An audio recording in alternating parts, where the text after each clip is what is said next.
On October 7th, Hamas perpetrated an act of genocide on Israeli soil. Its death squads executed a campaign of systematic extermination with a clear mission to murder as many Israelis as possible, as sadistically as possible. It was an act of genocide perpetrated with Nazi-like cruelty and Nazi-like efficiency in the service of a Nazi-like ideology. The only reason Hamas didn't succeed in committing further genocide is because our security forces stopped it. Hamas openly makes clear its genocidal intent. On October 24th, Hamas official Ghazi Hamid told Lebanese television, "We must teach Israel a lesson, and we will do this again and again." The Al-Aqsa flood is just the first time, and there will be a second and a third and a fourth. He goes on, "Nobody should blame us for the things we do. On October 7, October 10, October 1 million, everything we do is justified." Hamas is hell-bent on a genocide of the Jews, and it is hell-bent on sacrificing its own civilians for that cause. We are fighting to remove the threat of annihilation, bring back the hostages trapped in the terror dungeons, and thwart Hamas's systematic abuse of its own civilian population. The State of Israel emphatically condemns South Africa's decision to play advocate for the devil and make itself criminally complicit with the perpetrators of the October 7 massacre. On October 7, South Africa openly aligned itself with the Hamas rapist regime when it blamed Israel for Hamas's violation of the ceasefire and covered up Hamas's crimes against humanity.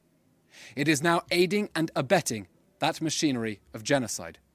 Collaborating with the perpetrators of genocide is, alas, not new to South Africa, which backed Omar al-Bashir after he was indicted for genocide in Darfur.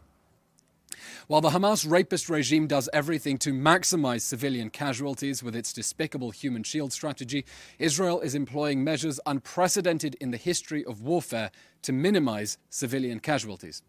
We have been clear in word and in deed that we are targeting the October 7 monsters and are innovating ways to uphold international law, including the principles of proportionality, precaution, and distinction in the context of a counter-terror battlefield no army has faced before. That is why we spent weeks urging residents of northern Gaza to evacuate before the ground offensive. To warn civilians, we placed over 70,000 phone calls, sent 13 million text messages, left 14 million voice messages, and dropped nearly 7 million leaflets, urging civilians to evacuate temporarily for their safety, informing them about humanitarian pauses and precise evacuation routes. That is why we secured humanitarian corridors for civilians to escape Hamas. That is why we set up a helpline for Palestinian civilians to tell our army if Hamas was stopping them fleeing. And that is why we designated a humanitarian zone in one of the only places in Gaza where Hamas was not already hiding behind civilians. The Hamas rapist regime bears full moral responsibility for all casualties in this war that it launched on October 7 and is waging from inside and underneath hospitals, schools, mosques, homes, and UN facilities.